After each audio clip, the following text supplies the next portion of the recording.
ended up with 15,000 people, and they were great Americans. They were great people. And John McCain calls them crazies. I think it's inappropriate. So, of course, I brought up a point that very few people know, that he was just about or last at Annapolis, and why not? He was very nasty to me. My attitude is this. If a person is nice to me, I will go out of my way to be nice to that person. John McCain didn't hesitate to label some of the people who follow Donald Trump as crazies. Trump didn't waste any time firing back and calling the Arizona senator a dummy. So as the name-calling begins and we very likely find ourselves descending into the standard political muck and mire sooner or later, it gives us pause to consider who will emerge on the right as the adult in the room, while at the same time carrying the messages that are resonating hard with the voters. All right, break out the keys, let loose the political animals. From the right, Georgetown University professor and Republican strategist Bradley Blakeman. From the left, public relations specialist and Democratic strategist Franco Ripple. Gentlemen, a pleasure to have you both on the show again. And Bradley, I'm going to begin with you. Let's just say that, wait a minute, Donald Trump's got a point. These people aren't crazies. They're out here. They want to hear something. They want to hear a message here. But you've got the other side saying that maybe this is getting a little too dirty and it's going to hurt the Republicans down the road. Where do you stand? Well, remember, we're just beginning this race for the presidency. So if it's getting ugly now, just imagine what it's going to be just a few months or even a year from now. But having said that, look, a president high road. We're not seeing that from Donald Trump. We're seeing him take the low road, taking cheap shots and attacking Republicans who are talking about him not personally, but talking about him professionally. And there's a big difference between the two, and I don't think Donald Trump realizes the difference. So if he continues down this path, yeah, he's going to hurt the Republican Party, because it's all about Trump. He has no Republican Party, because if he did, he would have shut down those who asked if he'd run as an independent, and he's leaving them as a possible option. So either you're in or you're out. All right, Franco, let's put it this way. Donald Trump may be saying some of the wrong things to some people, but he's getting people out there. They're getting a message. There are people that are getting energized about him.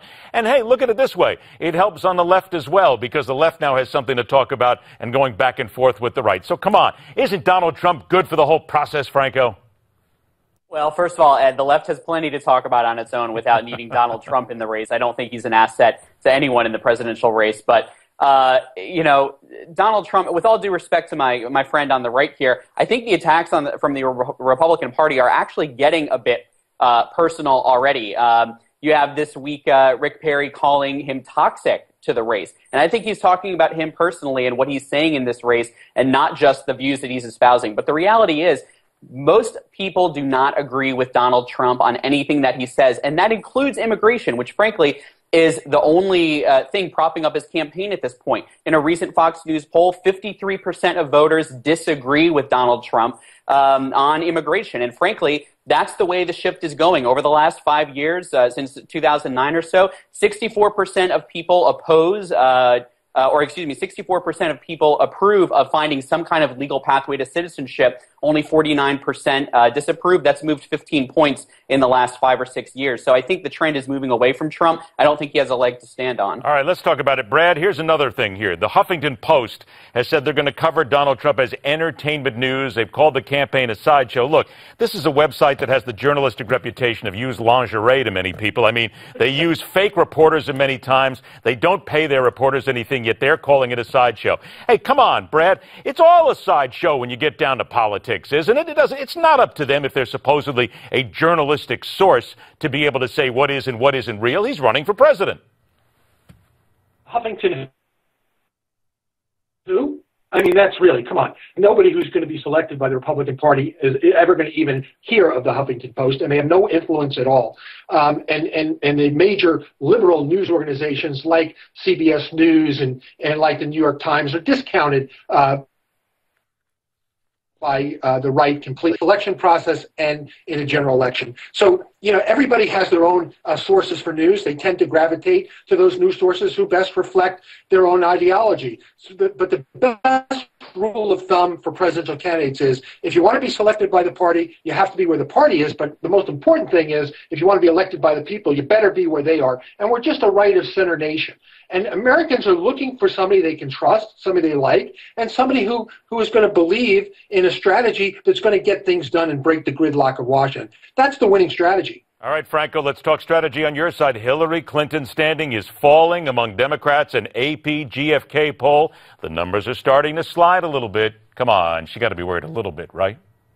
I don't think so, Ed, because first of all, actually going back for 1 second to the Huffington Post, I just have to say that I think they're making the right decision because, frankly, when you're talking about the presidential race... Well, of course you would say that.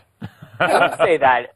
You're absolutely right. The reason I would say that is because the entertainment section is where jokes are covered, and so that's where his campaign belongs, in that section. Well, I think you're going to find it. There's a lot of people who would say there's some people on the left right now who are jokes. People would be telling jokes about Bernie Sanders, too, sometimes. So anyway, okay, we'll call it 50-50 on the jokes here right now. What about Hillary Clinton and her poll standing starting to drop? Right. Well, in that AP GFK poll that you mentioned, she still is blowing out Bernie Sanders by, I believe it was 40 or 50 points in that poll. I don't think she has anything to worry about.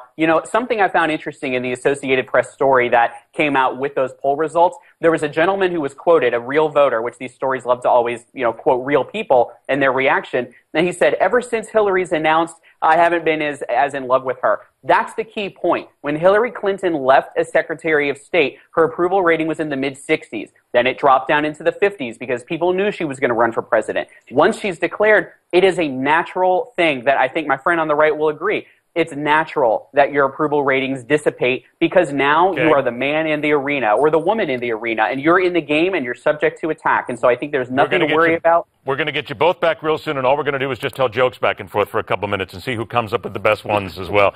Bradley Blakeman and Franco Ripple, thanks so much for joining us, gentlemen. We appreciate it. Take care. Talk to you soon. Now let's go ahead and talk to the people who watch us because we need to ask you a very serious question. Who is your choice for the GOP 2016 nominee? Donald Trump's leading a lot of polls. Let's see how he does here. Go to NewsMaxPolls.com. Stay with us. The fastest 60 minutes in news, The Hard Line, continues.